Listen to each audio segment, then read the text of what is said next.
everybody, hope you're well and welcome back to another video. I am currently in the car and on my way to Pett Level in East Sussex. Apologies for the lack of video last week. I was on my way to film what I'm doing today, but I blew a tyre on the way and ended up getting stuck in a country road for 3 hours. If I could ask a teeny tiny little favour before getting on with the video, if you like outdoorsy stuff, beachy stuff, adventure stuff, please consider subscribing to the channel. I'm trying to grow it as much as I can, and I would hugely appreciate the support. I am, like I said, at Pett Level in East Sussex, and I'm going to do a bit of fossil hunting today, which is something I've never done before, so keep tuned and hope you enjoy the video.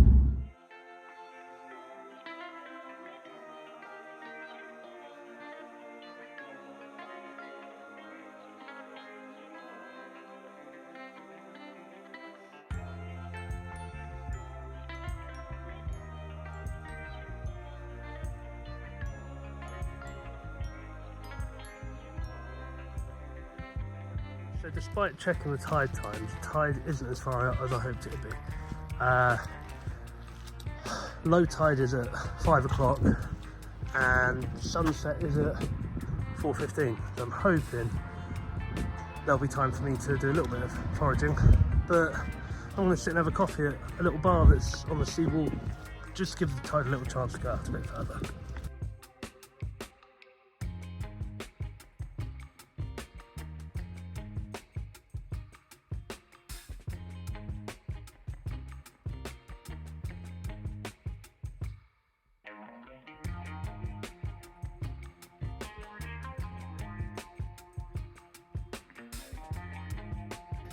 So I thought while I'm sat here, enjoying my coffee and looking over the sea, to go fossil hunting, you need a little bag of goodies with you, or in my case a bucket.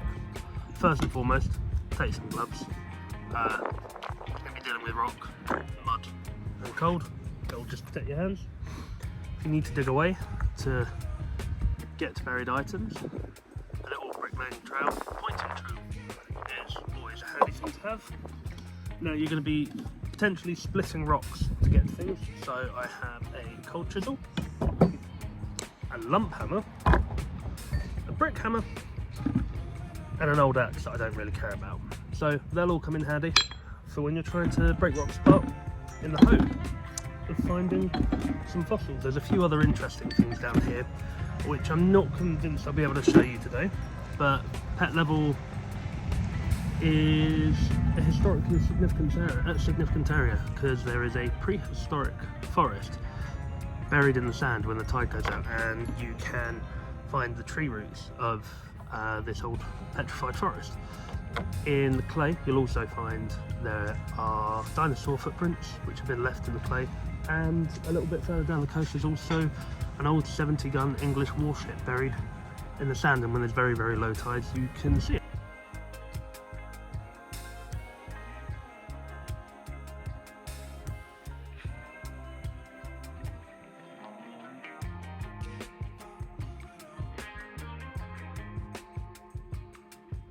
I must say, it's an absolutely glorious day for November though. It's really sunny and warm. Who'd have thought it? We only had a storm last week.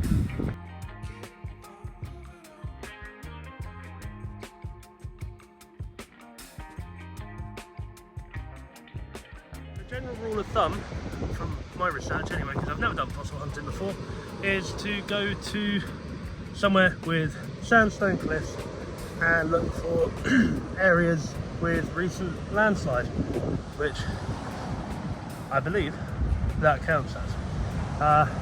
Obviously goes without saying these cliffs are unstable, so be careful going underneath them. Try not to go too close to the cliff and just be careful.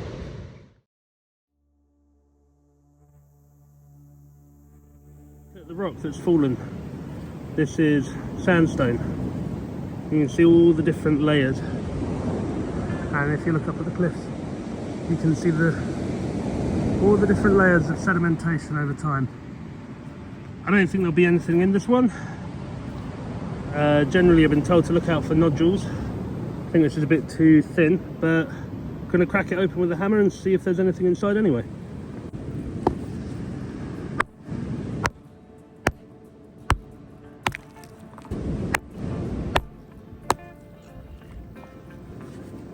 So, it doesn't show up on camera, but there's a teeny tiny little shell just inside. You can see the other side of it, just where my thumb is. Nothing big enough or worth taking home, but for a first crack I'd say that's pretty good. Okay, so I've got a big lump of clay here, but I'm not convinced there'll be anything inside this. I'll give it a go.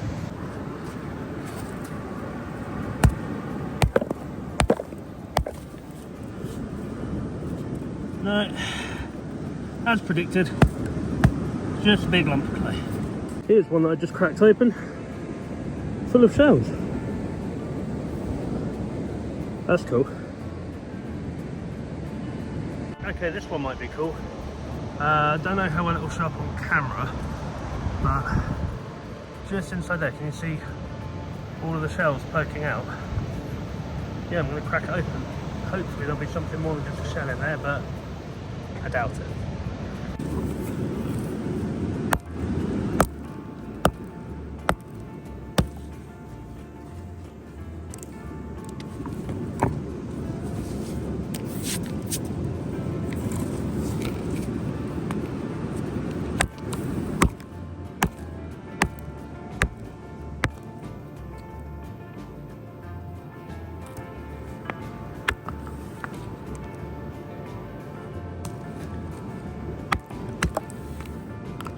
Yep, full to the brim with more shells.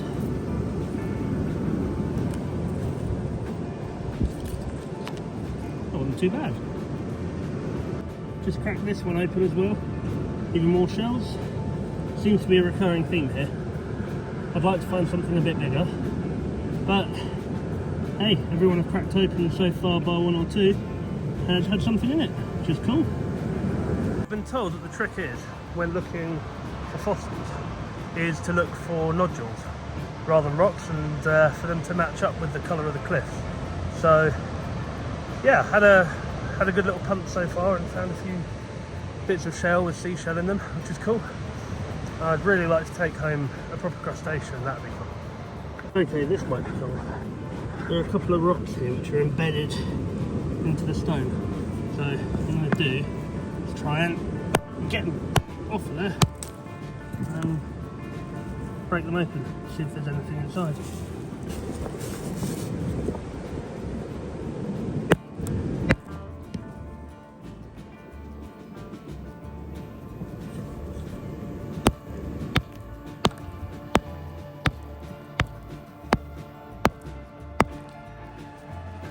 Okay, there's nothing inside that, but it's cool to see the different layers.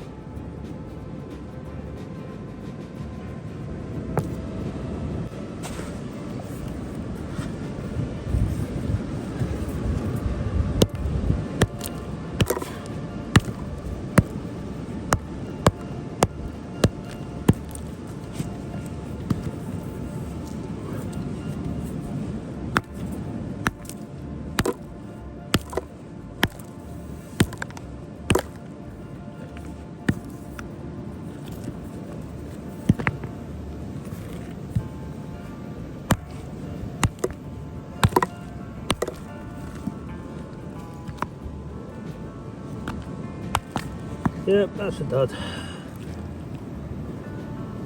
Nothing to be seen. Okay, I don't want to get my hopes up, but this already has little fracture lines in it, and it's about the right shape that people said to look for. Let's crack it open and see.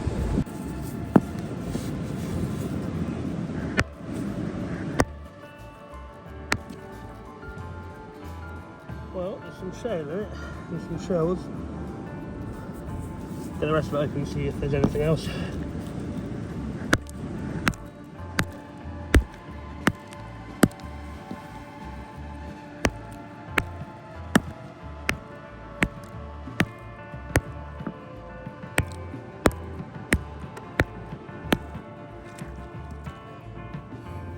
No,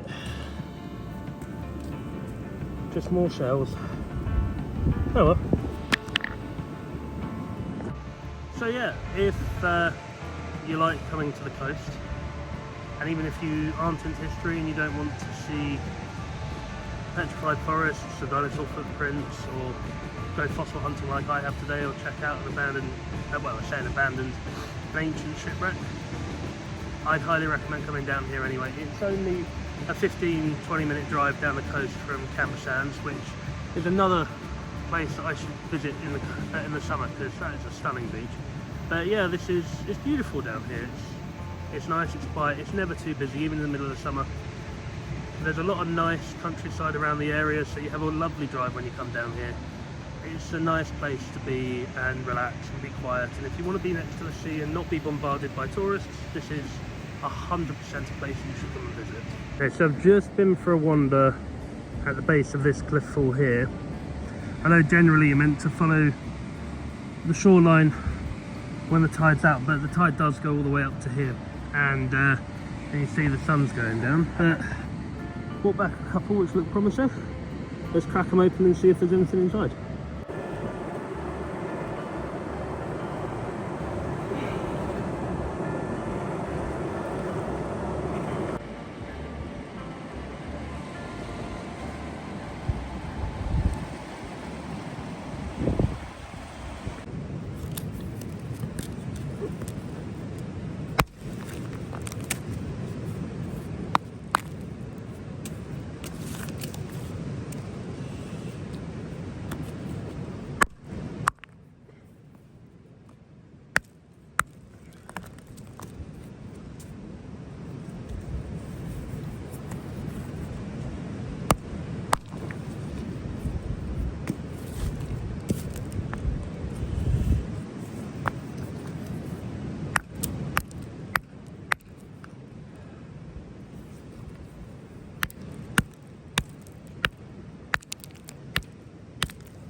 All of them were duds, and you remember at the beginning of the video I said to wear gloves to protect your hands?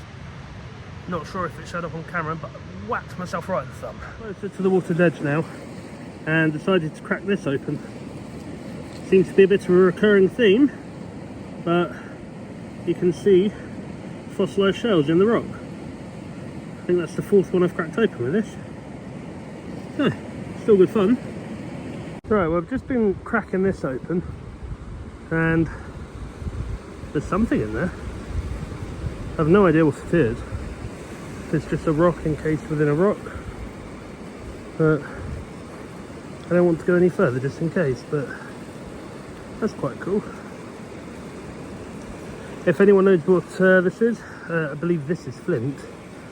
This could just be another lump of flint inside, but if you know what it is, comment below and give me an idea. But I suspect it's just more flint. Well, I was hoping to find a shark's tooth or a larger crustacean, but win some, lose some. At least I'm not going home empty-handed. I've found a few things. I'm gonna keep looking around until the sun starts to go down a little more, which is well on its way down now. But hey, fun little spot. So you remember earlier in the video I said that you're able to find pieces of old petrified forest down here? Well, I think we might just have enough time to have a wander along the sand.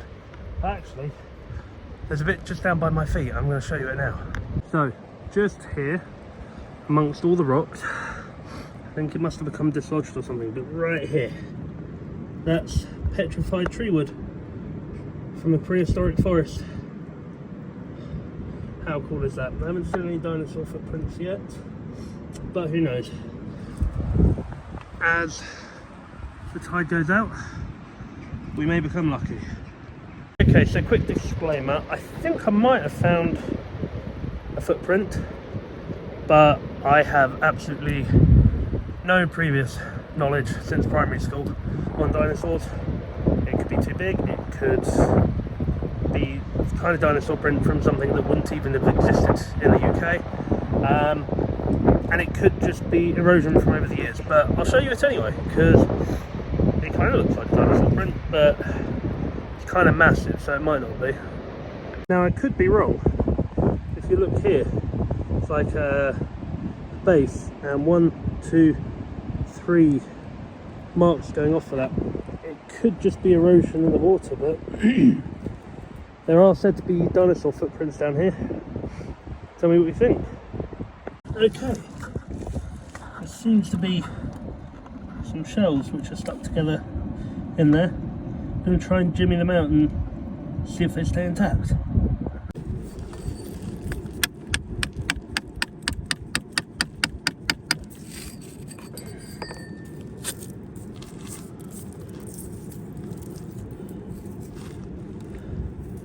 I don't think it's fossilised, but that's cool. Little oyster shell. Oh, that can go back. A little rock formation down here. Can't really see much inside it, but in the summer the water's a lot clearer here. I think you'd probably find a good amount of little wildlife in here. Okay, I think I'm going to take a step back from the cliffs now and go and see if we can find some more of the petrified forest, because I've been walking along the bottom here and definitely heard a couple of rocks tumble, so I don't want to push my luck. Obviously these cliffs are sandstone. I don't want to aggravate them, and I definitely don't want to be under them if they go, so just be wary of that when you come here. So I was going to try and crack this one open, and then I touched this with my finger and it squelched. I don't know what it is. Hopefully not damaging to humans. So I think what I'm going to do, I'm going to place this in the water and leave it be. Bye bye, buddy. You enjoy your bath. If anyone knows what that little creature was, comment it and let me know, because I haven't got a clue and I'd love to find out. And of course, goes without saying, I don't want to disturb any of the wildlife down here. This is after all an ecosystem and a habitat. I don't mind breaking up old rocks, but I don't want to do anything to disturb any of the creatures that live here.